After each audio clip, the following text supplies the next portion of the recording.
Let me talk to him. Let me talk to him. Let it rain.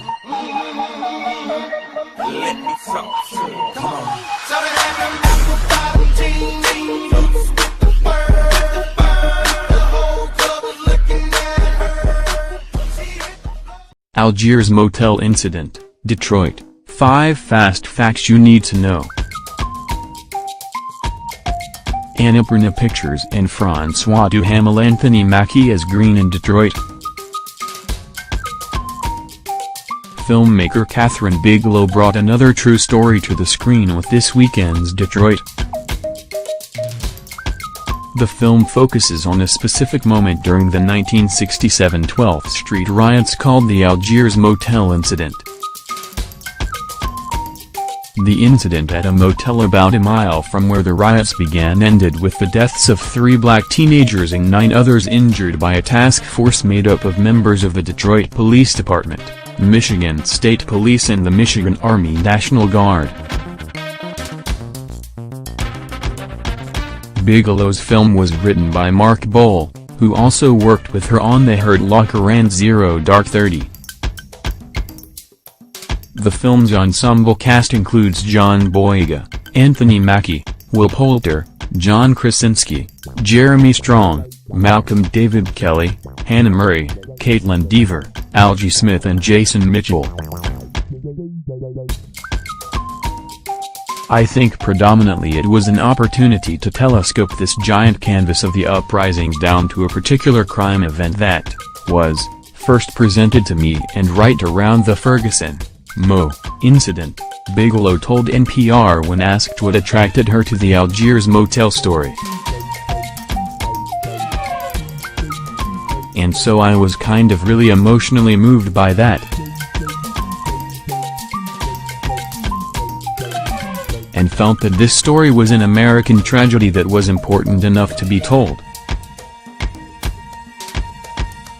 Here's what you need to know about the incident that inspired the film. The incident happened on July 25, 1967 during the 12th Street riot in Detroit. The incident took place during the 12th Street riot. The 1967 riots in Detroit resulted in the deaths of 43 people and 342 injured over 5 days. The 12th Street riot started after a police raid of a Blind Pig, a local name for an unlicensed, after-hours bar. As the Daily Beast noted, most of the police officers were white and nearly everyone in the neighborhood was black. William Walter Scott III, a 19-year-old, threw a bottle at a police officer, which ignited the riot as tensions boiled over. According to History.com, 1,700 stores were looted and nearly 1,400 buildings were burned.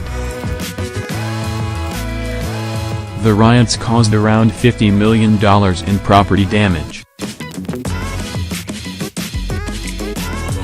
The Detroit riots were the 3rd worst in U.S.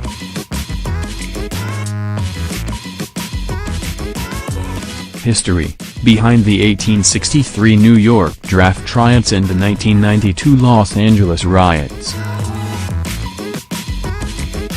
As the riot was going on, the Algiers motel incident began on July 25, 1967.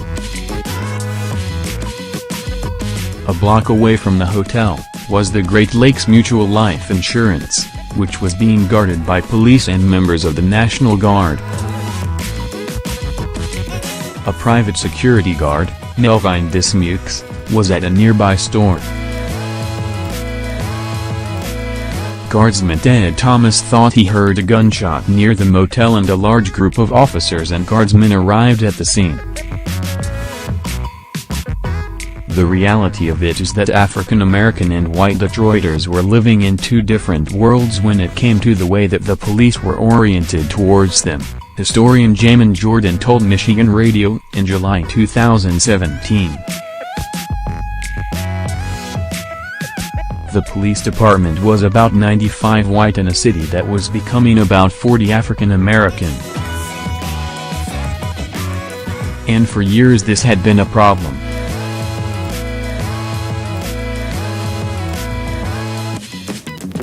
There were so many complaints about racist brutality and harassment, and of course, some shootings of African Americans who were unarmed. 3 unarmed black teens were killed in the incident after being suspected as snipers. The shot that sparked the incident was possibly a starter pistol fired into the air by one of the 3 black teens who were killed, according to testimony. As the Detroit News reports, there were no weapons found at the scene, but it's believed that the starter's pistol is what sparked fears that there was a sniper. The 3 teens killed Carl Cooper, 17, Fred Temple, 18, and Aubrey Pollard, 19, were listening to music with 2 white women, Julie Heisel and Karen Malloy, when officers responded to the scene. Robert Lee Greene, a witness, later told authorities that he thought the teens were killed in cold blood. Greene, Heisel and Malloy also said the police threatened to kill them and beat them. In the film, Cooper is played by Jason Mitchell, and Jacob Latimore stars as Temple. Pollard is played by Gbenga Akinab.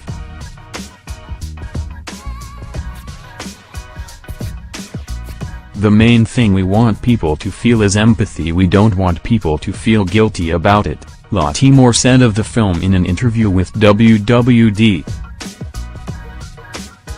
This is obviously a piece of history that we want to grow from and have grown from, but it is still unfortunately our reality in the news today.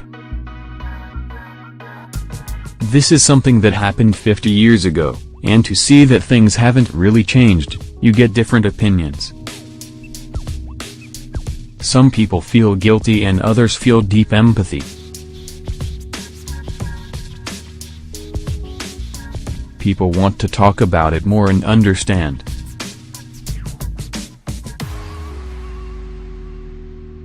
I think that's our goal, to educate, create empathy and create a dialogue. We don't have answers to how to fix this issue, but I think it's important that we talk about it and have an open discussion. It's a raw, uncut, uncomfortable story, but it happened, and we have to move on and grow from those things as people. The first teen killed was Carl Cooper and no one was ever charged in his death. The first teen killed was Carl Cooper, as Time magazine noted in its review of John Hersey's detailed 1968 book The Algiers Motel Incident. Cooper was shot just inside the door.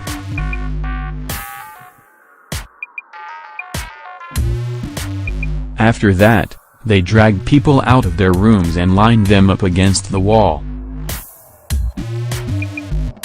At this point, the civilians said they were beaten.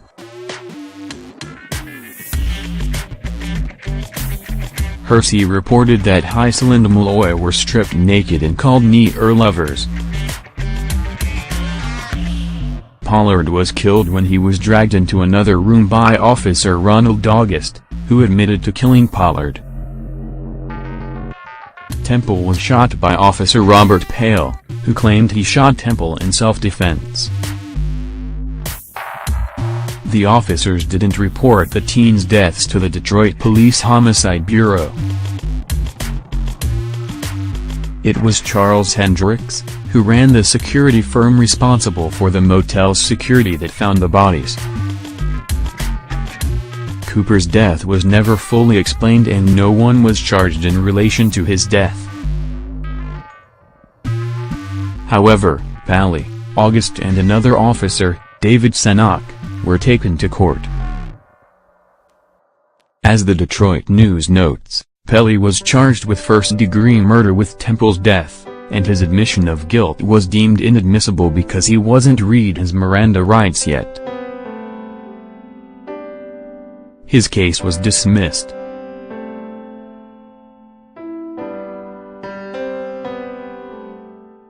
The officers also faced conspiracy charges, but those were dismissed because of a lack of evidence. They were also tried for violating civil rights before an all-white jury in Flint, but they were found not guilty. Melvin Dismukes, a John Boyega's character, was the first person charged for actions during the incident.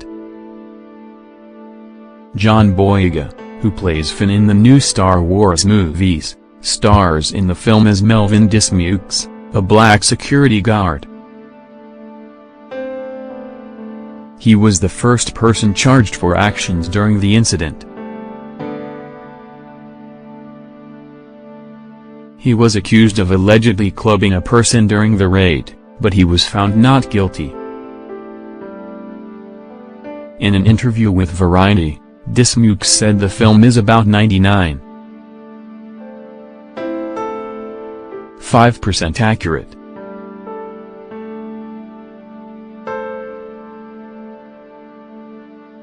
I just hoped to calm the situation down that was going on in the lobby. I wanted to help people stay alive, so I did my best to do what I thought would protect them, Dismukes told Variety when asked about that night.